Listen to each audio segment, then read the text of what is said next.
welcome to Note Doctors. My name is Paul. My name is Jen. My name is Ben.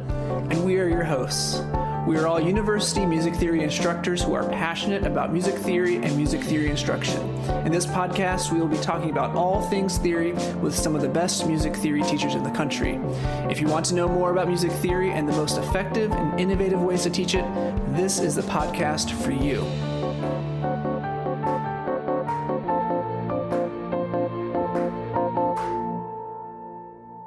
Hello and welcome back to Note Doctors, a music theory and pedagogy podcast. We're excited to have Jenn back. You may have been afraid that she was lost or fired or something like that. No. Neither was true. We just had some technical issues with the last episode, but she's back. She's here in the conversation. And our conversation today is with Dr. Anna Gawboy, who is a wonderful music theorist, and she's going to be talking to us about mentoring graduate students. So let's learn a little bit more about her. Sure. So Anna is an associate professor of music theory at the Ohio State University. Paul told me I had to get that right. You got to get the V. Yeah. Where she coordinates music theory area and teaches graduate courses in music theory, including music theory pedagogy. We had a great talk today about mentoring students, and both as teachers and as researchers, and I learned a lot. I loved it. It was a great discussion.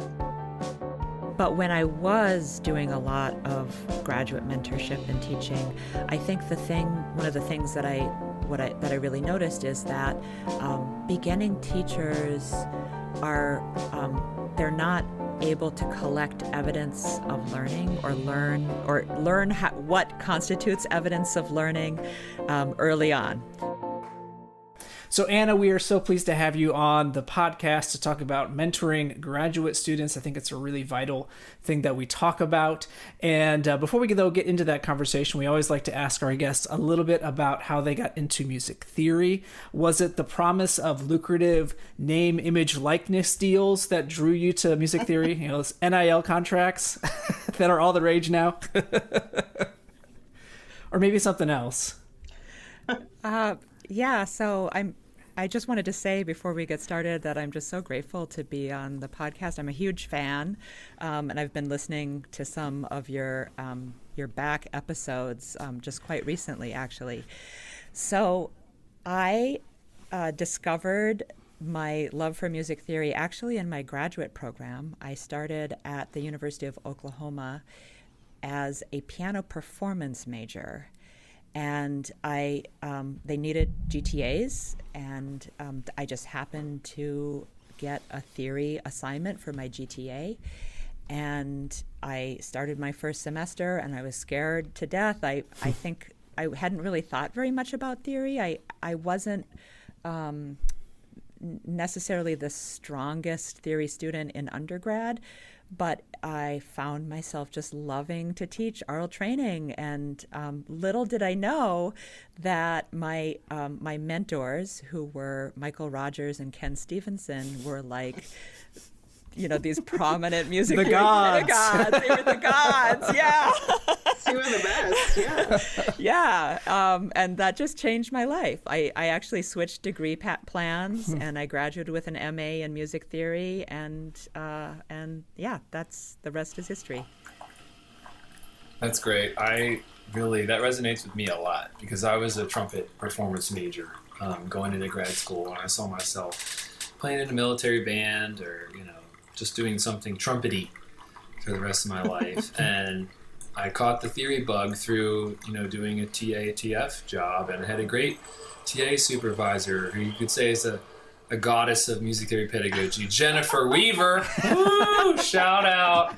Note Doctors. Shout out. Best TA ever. Shameless plug. That Jen was my TA supervisor. So, needless to say, I caught the bug as well. And now, I guess appropriately, and it would be a good time to pivot. Now, as a TA/TF supervisor myself, I'm happy to transition the conversation to graduate mentorship and graduate teaching, which, when people think theory pedagogy, maybe they think a lot of times about triads, scales, key signatures, intervals, aural skills, that they don't immediately think of how are we mentoring graduate students? How are we approaching our teaching of those people that are in graduate school? And I think it's a topic that's really near and dear to me. I certainly supervise many TATS, and I know you do too. So maybe you can give us a little bit of a why it matters and then what's important to you. Yeah.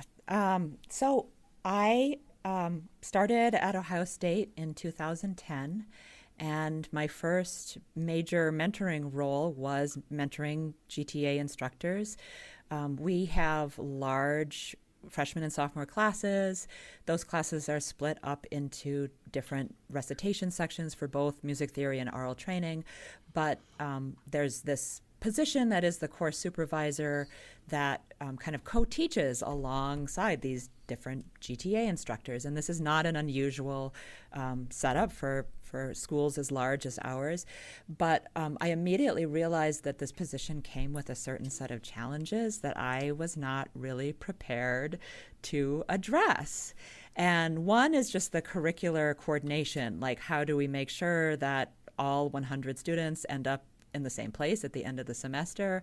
But then the other piece of it was how do we support these developing teachers grow in their skill and then also make sure the curriculum is delivered at the same time.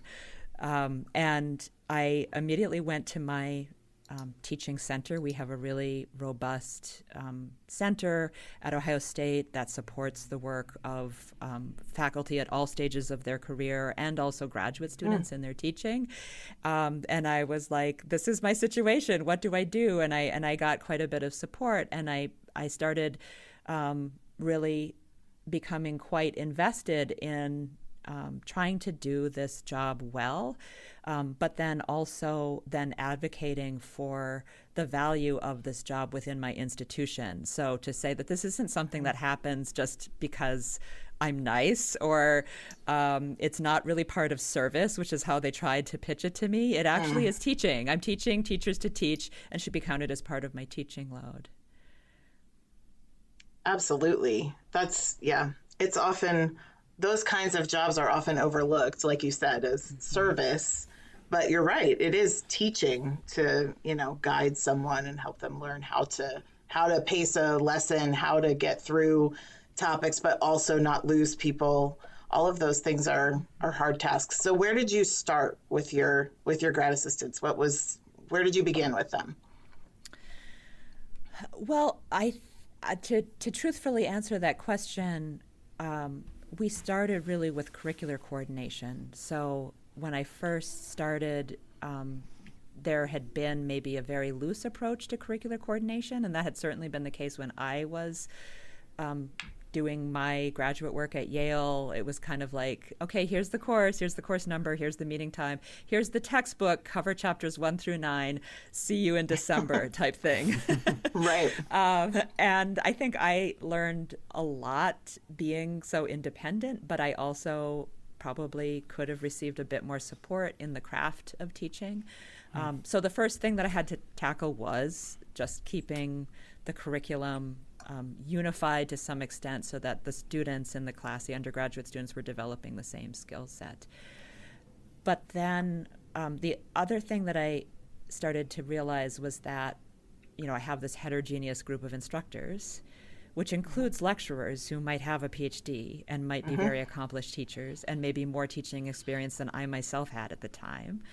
And so how do I adapt a lesson plan that allows the more experienced instructors to exert their own expertise, but then also support the people who might not even be a theory major? They might be someone who's trumpet MM, but they are coming in and teaching for us, and they're a master's student and they have no classroom teaching experience yet. So how do I make sure that they are, supported in the ways that they need to be supported? And so it all goes back to like the learning objectives. So writing good learning objectives for the course, but also for the week and down to the day.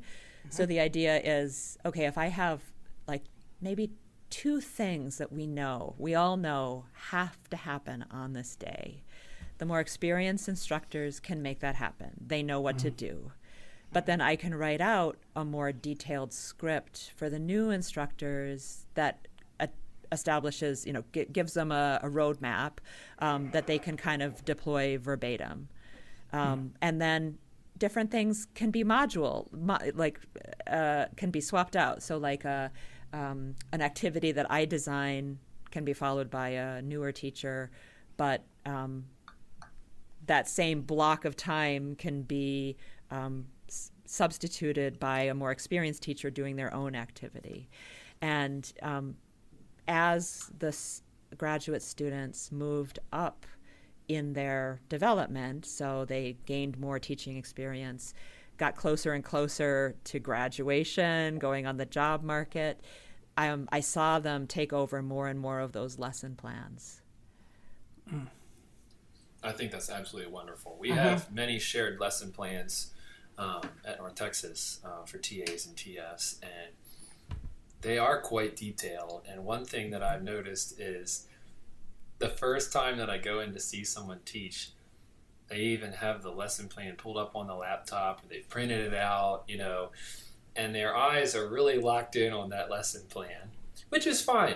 We've all been there, especially in the first semester. But then when you see a more seasoned teacher, they know the lesson plan so well, and their eyes are really focused on how the students are responding to certain parts of that lesson plan. And then they inevitably get off script because they realize, I need to focus more here, or I need to actually go forward. I need to go farther because they already accomplished whatever I need to do for the day. I subbed just 2 weeks ago for Oral Skills 1. One of my teachers just had some car trouble. I said, it's fine. I'll go in and teach the class. And I had all these sight singing things laid out, and they were absolutely nailing every single thing that I gave them for this melody singing. So I said, well, let's just go on.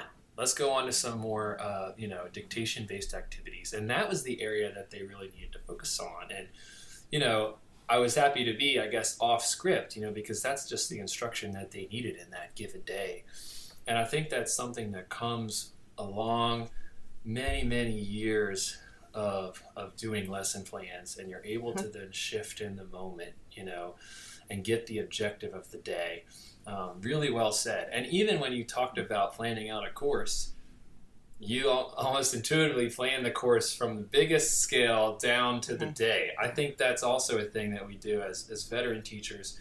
If you just go day by day, you find out at the end you may have missed the mark on certain things. Whereas when you start with the end, you know that I have to get to this point at the end, and then walk it backwards to the day-to-day. That's really a great way of doing it. That's fantastic.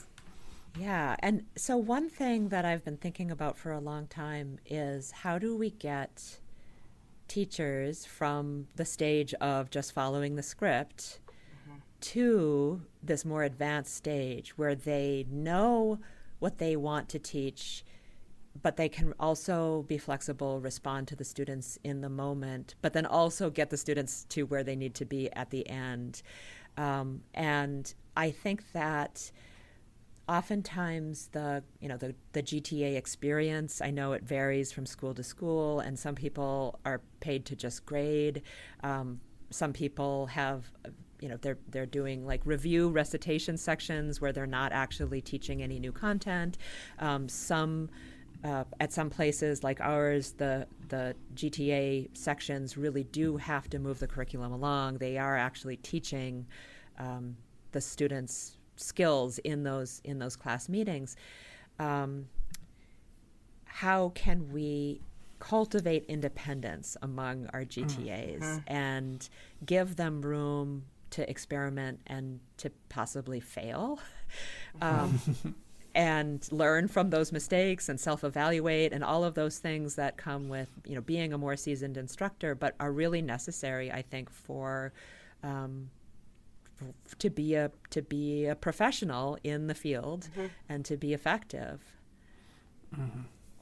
Absolutely. I'm teaching pedagogy right now, and we just started working on lesson planning, like we've gone kind of from way big picture down into, okay, now it's the day you have to teach something. What does that look like? And they were saying, I was giving an outline of like what a good lesson plan has in it and all of that. And they said, is that what your lesson plans are like? And I was like, oh, no. I mean, yes. Yes, but no. Like, I've done this long enough that I can refer back to what I've done before, or that I know what marks we have to hit. And I know, where we have a little margin, where we don't, those kinds of things. So I was like, no, I don't have timings on my lesson plans anymore. But I was like, listen, I also know some tremendous teachers who have taught their whole careers typing out every music history lecture, and they needed that. And that was their approach. And there's absolutely nothing wrong with that. But it turned into this great conversation about how you develop across a career, that your teaching skills change. And I think I don't have GTAs at all, but I do have a slew of adjuncts. Right now I have an incredible team of adjuncts. And oftentimes that learning curve, when they first come in, they've been used to receiving lesson plans. So I love the idea of like scaling it and training them to have more and more and more independence, because I just give them a whole semester roadmap and say, here are the assignments, here are the tests. Have a great time. Here are our policies. This is how we do things.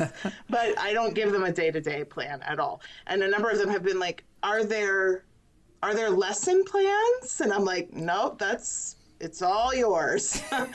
Totally yours to do. But, I think that's what we need, is that scaling towards independence. Mm-hmm. And if I can tag on to that, Jen, that sparked a thought in my head too, which was, even if you provide lesson plans, you still have to think about the homeworks, which are crucial. If you don't follow it up correctly in the homeworks, right? If you don't follow it up in kind of some sort of drill or some sort of application or some sort of contextual understanding of what you're doing, you could have all the world's greatest lesson plans and the end result is going to be not very good. And I think that's absolutely crucial too, is, I think in my meetings, a lot of times we go over sometimes what is the follow-up. If you have something that goes a certain way in class, or I gave them feedback and I went in to see them teach and I gave them feedback and it was, this needs to be improved next time, What is the follow-up for that? How do you then in the next class, let's go back to that, let's do another melodic dictation this time and let's try to map it out in this way, right? Where we have a lot better of a breakdown on what that process is, a lot more engagement with our short-term memory, a lot more recall, a lot more sing back, a lot more neutral syllable. Those kinds of things that were missing in the step-by-step before, I want to see those, and you owe it to your class to go through that breakdown one more time the next class, that kind of thing. So the follow-up and the assessment is also there. Even in a really good lesson plan, you have to have even more, I think, than that, That was quite the thought, Ben. Sorry. We're all pondering that. And so I'm a little curious, Anna, as someone who's been mentoring a lot of graduate students, and I know we have graduate students that listen to this podcast, and folks, what are perhaps some of the common things you see in your graduate students that you're mentoring, like areas that perhaps they don't quite get, or things that you have to remind them of? Or are there any kind of common issues that you might see with graduate students who are learning how to teach these types of things? Well, I have recently kind of transitioned away from graduate student mentorship in teaching. I do much more on the research side now. But when I was doing a lot of graduate mentorship and teaching, I think one of the things that I really noticed is that beginning teachers are they're not able to collect evidence of learning or learn what constitutes evidence of learning early on. So there's this idea, well, I taught it, so they must have learned it. But there's that feedback loop that we need to always close. I love that. I said it on Monday, therefore they know it. Yeah, four seasoned teachers all just started laughing pretty hard at that. So what outputs from them do you need to know whether or not your teaching has been successful. And there have been, so I would teach these large lectures to, with all, 4 of my GTAs and, 60 kids in a room. And I would try something, and I would tell my GTAs, I'm like, okay, I'm going to try something on Monday, and you watch what happens. And I'll have a part of the class where I'm trying to collect evidence of learning, and the feedback will come back, and I'll be like, they did not understand that. Okay, let's go back and let me intervene, and let me give you the information that you need to get this little part across the finish line. And so then we would meet in the GTA meetings, and I'd be, you see that? You see how no one got it the first time I taught it? And did you see how I tried to get them? So this is what you need to do now on Wednesday to make sure that it really lands and to bring them to the next stage of this. But I think that idea that we're empiricists, we need to be observing the behavior and products of our students to understand how all of this stuff is being applied, how they can apply it, and how they can make sense of it. And it's, I think it's good to do pulse checks and ask your class if they're understanding, but that is not evidence of understanding. No. They will pretty much always say yes. Right. Yeah. Yeah, that's a for sure. Well, maybe we can tag on a little bit about the research side too, because I know you have some thoughts in that regard as well, and maybe offer some ideas. To me, that is also a weakness, in many places of the field, which is graduate students come in, we expect them to be all-stars, dream team, and a lot of times they are really fabulous students. But do they really know, the research processes? Do they really know how to go about being successful? What does success look like in a graduate class versus an undergraduate class? Somebody comes out of Theory 1, they know how to spell all their triads, they know how to do their scales. They think, wow, that is great. But then in a graduate class, to me, success in a graduate class looks a little bit different. And that requires us to tailor our design and our objectives a little bit differently. So maybe you can share with us a little bit about your thoughts on that topic as well. Yeah, so maybe I would say about 2 years ago, there were a bunch of evolutions of our department, and I stepped into the role of theory area coordinator, which came with a course release. And then I've also been, during this time, exclusively teaching graduate students. And I've offered graduate seminars before, but I've never had my teaching load only be geared towards graduate students until recently. And I think I've come to the conclusion that graduate education nationally and potentially in every field is pretty poor. My graduate music theory pedagogy class, which I'll teach in the spring, really exclusively focuses on undergraduate pedagogy, and that's really all we have room for in a 15-week class. And we could do 30 weeks, we could do 45 weeks on undergraduate pedagogy. We would not exhaust all the topics that exist in undergraduate pedagogy. And so I do feel that graduate pedagogy gets neglected, and this has some pretty severe consequences, I think, both for us, in institutions, but also for the field writ large. One of them is that we're already, who goes to graduate school, it's already the people who have had success in school, but they may not know, maybe they are that trumpet player who had the GTA and wants to do a master's in music theory, maybe alongside a DMA in trumpet, but maybe not. But how do they transition into a more academic track? How do students who, may not know the field well. They really love their theory 1, 2, 3, 4, but they don't know anything about the field of music theory. How did they become, aware of the field and the types of arguments that are made in the field?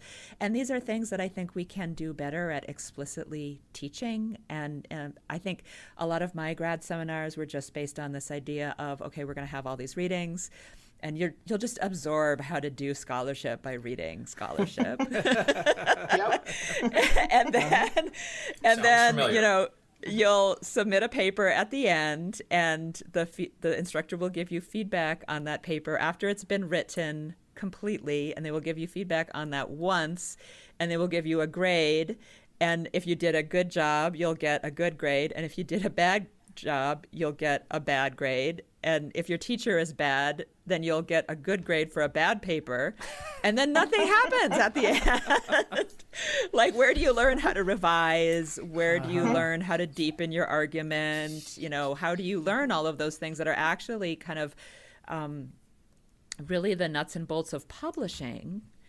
And, revising is a skill, and it's a skill that we need to use at every level of our scholarship, but yet it's not very often that a revision stage is really built into like a graduate seminar. It is more maybe at the dissertation or master's thesis stage, but that's too late. It's already too late. It can be built into our grad seminars, right? We can build these stages in. But I'm also like really aware of how formulaic a lot of our scholarship is in terms of its structure, in terms of its rhetoric. There is a kind of a formula to these things. It's like a schema in a way. Submitting a proposal to SMT, there is a schema that if you don't know, you're not going to get your paper accepted no matter how great your topic is, no matter how brilliant your analysis is, right? And this is like one of the hidden aspects of the hidden curriculum in graduate pedagogy. Like, just teach the schemas, teach the students how to get their papers accepted in. And I think this is important for so many reasons. One is, I think there's a lot of great work that doesn't get published or accepted to conferences because it doesn't follow the rhetorical conventions. So and I think that just limits the field, but that's our fault. That's our fault as graduate pedagogues for not teaching our students how to write an argument and how to support that argument with evidence. I said the other day to a grad student, very few times is the core idea that somebody brings in here to my office a bad idea. Very, very, very few times. There are those times where I say, you know what, let's just go a different direction completely. But almost always, it's how did you present your idea? There was something lacking in the clarity, right? There was something lacking in the organization of the way you presented your idea. Or there was something lacking in the evidence that was supporting your idea. You had this great idea, but then when I looked at the evidence, it pointed me in a different direction. Or there was a hole that was in there in the evidence. It wasn't exactly a great example of what you were trying to say in your very clear thesis statement, right? It's almost never the case that's just a bad idea that you should just throw out. And that really does say something about how we're going about how the field moves in different directions and the ebbs and flows of something like the SMT conference. And even at the regional level, I think I've seen similar things playing out. But it's a really good point. I think some of the best feedback I've got on proposals was just taking it to some peers, people that I trusted, that were willing to give me that brutally honest feedback, sentence by sentence, on that, whatever it was, 250 words, 300 words with a couple examples. And then you start to figure out, as you say, the schemas. That's a really good way of putting it, because even thinking, when you said that, immediately came to my head exactly how to format an SMT proposal. I mean, it's there, but like you said, it's never really discussed in any detail. But it's a thing. It's definitely a thing. Yeah, it totally is. So I'm teaching a research methods class right now. It's at the 6,000 level, so it's both master's students and doctoral students, early doctoral students can take it. And I realized that one of the shortcomings in my own advising was that sometimes students think that it's just like my problem with their work. Like they think that it's individual. Like, no, there's this thing out there, like the rhetoric of these documents that we use that give us the traction in our field. Like there are these. You can't see it yet, but I know it, and I can tell you what it is. But they're like, no, that's just a weird Dr. Gawboy thing. And so I'm using this old book called The Craft of Research, and some of you may know it. It's gone through several revisions, and the latest revision, the 5th edition, is actually quite good.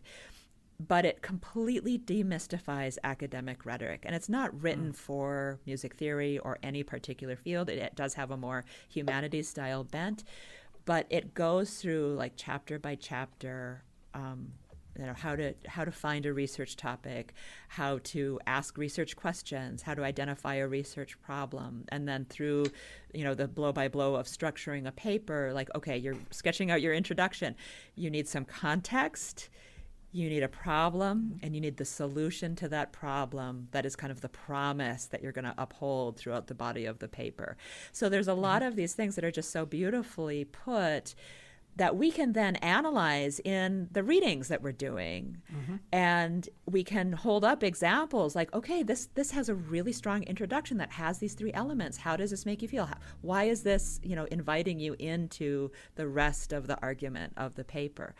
And it's been really well received. I think my students were skeptical at first, and I think they were a little frustrated with it, especially the researchers who were a little bit more experienced, because some of these people are brand new. They've never done research. They're brand new master's students. Some of them are doctoral students. They've already written a master's thesis. And so, of course, that does give them much more, they have a heightened skill set in comparison, but they haven't done it at this level yet. And it has just sharpened everyone's skills. And I made a promise to them. So I have 9 pre-writing assignments before they write the paper. And it's basically going through the chapters of The Craft of Research one by one and doing a small short assignment on these chapters. I told them that I would complete the same assignments with my own SMT presentation that I'm doing in November to model, but to also show them, like, I'm not asking you to do this because it's something that is remedial or because I think you don't know how to do research. I'm asking you to do this because this is a good way to go about thinking about research. And I'm an associate professor, and if I don't do it this way, it takes longer. I have to cut more from my final draft. Maybe things aren't as clear, and I'm less likely to get my work accepted or published. Yeah. I wish I could have. Well, no, I was just going to say, I wish I could have taken that class, because that was sort of, like all of grad school. It's a mystery. Like, I think I'm doing it right, but am I doing it right? And and you never really get feedback. You're exactly right. You turn in a big final paper, you get a grade in the course, and then everybody moves on with their life. You have no idea until you're writing a master's thesis or a dissertation and somebody's actually handing you edits. You just don't know how you're actually doing at crafting an argument. 100%. 100%. And what I was going to ask is, if anybody has ever had a student ask them to record some of their lessons, or when you're giving them feedback on a proposal, because I recently had 2 grad students ask me, can I record your feedback to me, like on their phone as a voice memo? And I said, why do you want to, what good is that? I never would have thought to do that. I don't know. And I said, fine, it's fine. You can record me. And they said, well, Dr. Graff, you just have this way of turning our thoughts into like a really well thought out proposal.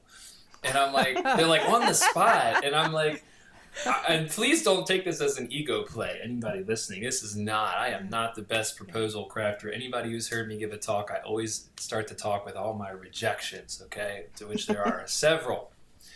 But I think it speaks to, and the reason why I bring it up is because after doing proposal after proposal after proposal after proposal and getting feedback after feedback after feedback and rejection after rejection after rejection, you get a lot faster at the process of all these disparate ideas than, oh, how would I organize that into a proposal? Okay, boom. There's my argument, like you said. There's the problem. Boom, there's the solution. And then they're following these clear examples. And I would show this one, and I would use this one, and then I would wrap it up in this way.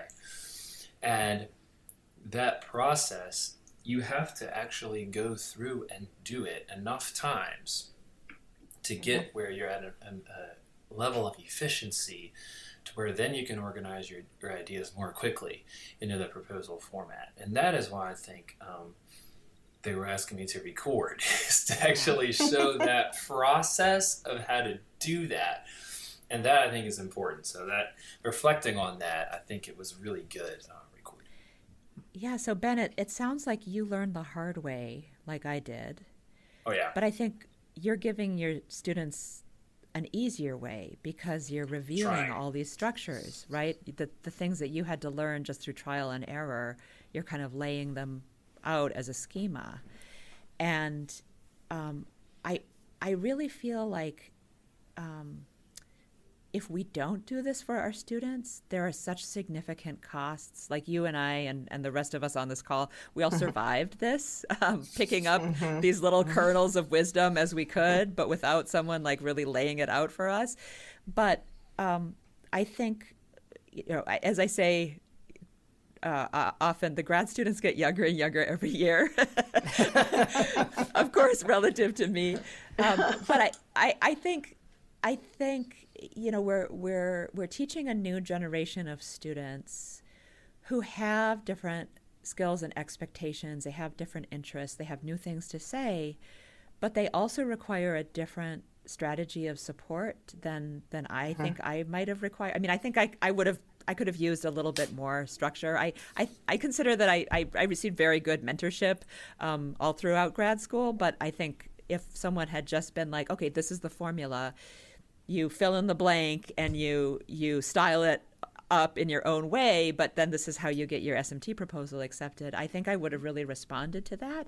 And I think that the costs for the students who can't do it on their own, who can't just do their own corpus study of all, of SMT proposals and extrapolate the formula themselves, they might get discouraged and they might not get their work accepted, and they might think that it's because their ideas aren't good or because the field doesn't want to hear about whatever music they are wanting to analyze or talk about, not because they just aren't communicating their ideas in a way that the program committee can understand quickly. Yeah. Yeah, there's no reason to be a gatekeeper in that sense anymore, right? Absolutely. I mean, the whole image of the ivory tower, right? That Yeah, we're all up here and all those minions are down there. Like, what a terrible metaphor for what we're doing, right? And by revealing this hidden curriculum or the secrets, we're helping to get rid of that metaphor, which I think has been extremely harmful for higher ed, just in general. This type of kind of elitist or out of place or out of touch place that we're all inhabiting, and we're kind of reaping the consequences of that, I think, writ large in many ways, unfortunately. Yeah, the metaphor is, okay, I'm going to keep the gates, so you have to scale the walls on your own to get in. And we could just be opening the gates. Yeah. Right? Yeah. Yep. Why not? We have the keys, right? We could do that, right? Right. Oh, my goodness. I'm actually, so we have a bachelor's of music theory where I teach. And so right now I have 2 seniors. It's really fun when they reach this stage because it's mostly me and the 2 of them in class. So we all know each other really well. I know what they want to work on and talk about. And they're both really engaged students, but they're both working on capstone papers right now, research projects. And the things that I've noticed across doing these capstones with theory majors, across the last decade or whatever, the things I've noticed that they really struggle with are crafting the argument, which is what we just talked about. But the other thing is pacing themselves, because so often they haven't really done independent research. They're used to research being attached to a class or a syllabus with deadlines. And I give them scaffolding, I give them some deadlines, but they have to sit down and do it. They have to do it on their own. I can't do it for them. And that's been the hardest thing, I think, to try to help them understand or help train in them, so to speak. So do you have any tips that you give students for how to manage their time or how to work independently? Yeah, that's such a great question. So one of the things that I attached to this class, which is new, this is the first time that I've included this element, is a research log or a research journal. And I gave them some literature. They're grad students, so I gave them an article that was like how to keep a research log. And for this group, I let them be it's really open-ended. So every week they have to submit something, and so they could have one entry per week, or they could be writing every day. And I am also keeping a research log, and I have shared it with them. But a lot of times it's not just what they have read or what they have looked up or the progress that they've made on their writing. It's also kind of how they're feeling about the work. But it gives me kind of a way to test their pulse. Like, are they feeling discouraged? Did they have a major research win? Did they figure something out that was really important to them? But I also know that I know who had to take a week off because they had some big important thing in another class, right? But that'll typically appear because I said, make it about all your classes, make it about any research that you're doing, because this process has this dynamic flow, and the research log is where you keep track of the dynamic flow. And you should be able to look back at the end of these 15 weeks and or even sooner, and kind of evaluate like what techniques were really working for you. Where did you find yourself bumping up against the wall? And that just gives me an opportunity to intervene in case you see people doing what I did, which was to procrastinate and then just write everything in a big rush at the end of the semester. Yep. Relatable. Yeah. Still to this day. Yeah, that's really great that you have a theory Bachelor of Music with a thesis requirement. We recently paused ours because we really wanted to focus our advising energy on the grad program. And the BA still exists, like they can still get a BA and take theory classes and write a paper that they can use to then apply for grad school. But the thesis was the reason why we paused the BM. But I think that is a really valuable way that students can get these skills early before they start a master's program. We are offering a brand new course to all of our incoming freshmen and transfer students. They're all required to take it. And it's divided by major, and it's basically about why the liberal arts. So I'm at a liberal arts university. Why do you have to take science if you want to be, a music educator? Why do you have to take, history class if you want to be a singer? Those conversations. So it's a very intentional approach to helping them understand the whole experience, not just see it as like, I'm checking off these boxes so that I can leave with this piece of paper so that I can get a job. And in fact, we just had a whole conversation about like a career is not a life. It's not the only thing you'll do. What do you want your whole life to look like? All of those kinds of things. But part of this course is a research project. I'm doing the very same thing you are, which is I do every part of it with them. Now I'm going to have to get a little ahead of them because I'm going to I'll do the presentation they have to do so that they can see a model of it. But I think it's so great to have a room full of freshmen who are learning these very things. They're learning, how do I cite a source correctly? How do I figure out what my research question is? How do I turn that into a thesis statement? And they're doing it in class together week by week with me right there. It's a lot of grading because they can resubmit everything. If they either get a 0 or a 1, right? You did it or you didn't. But it's so worth it, I think. And I'm seeing them start to really get it. There's still a few who their thesis is something that I'm like, it's either something you think, that's interesting, but it's not something you can actually argue about, or it's something that's so huge that I'm like, this is not, you have 7 minutes. I don't. So we need to, there's a few of them that are like, Dr. Weaver, every week for 8 weeks now, you have told me I need to narrow my focus. And I'm like, yes, I have. You're correct. It still needs to come in even more.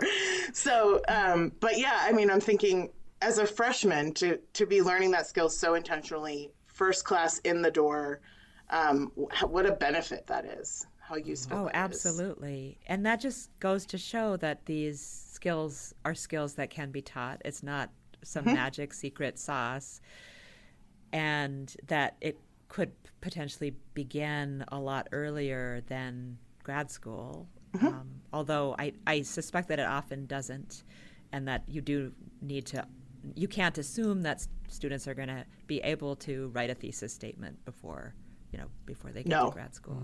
Yeah. No, certainly not as a first semester freshman. Some of them can, but there's a few still working on it. Well, Anna, this has been a treat to have this conversation with you and hear about your experience and your ideas in mentoring our graduate students. And it really, really valuable things for us to think about and try to implement as we are teaching graduate and undergraduate students. And so as we're wrapping up, can you just let our listeners know maybe what you're cooking, maybe what you've been working on this semester in your own research log, and how folks might be able to find you and ask you questions. Maybe you don't want to talk about that. Maybe there's something else perhaps. I've had a crazy month. I went to Graz, Austria in the first week of October, and I gave a paper, and I sat on a panel, and I served on a dissertation defense for a doctoral degree in performance. And then I flew home, and the very next day I gave another paper on a different topic, and I served on a different panel on a different topic. So there were 2 conferences, 2 papers, 2 panels in 1 week on 2 continents. And now I'm preparing for SMT. And all of this is kind of it relates to this book that I'm writing on vibrational metaphysics and musical modernism, and looking at the role of esoteric philosophies of sound in musical creation in the early 20th century. Wow. That's amazing. That's a lot of words right there. Yeah. Well, we'll have to have you on the podcast to talk about that and explain that to all of us again at some point. I'll be looking for all the schemas when I read your text. Okay, yes. Well, That's right. It's so funny that you say that because as part of my research class, I gave all my students a conference bingo card. And so some of it was like the silly stuff, like audiovisual issues, or the audience member asks this is more of a comment than a question, all of that good stuff. But then a lot of them were like, okay, can you recognize these schemas in the talks? And one of my students said, "Oh, I came to your talk because I knew that you'd have like 5 of these."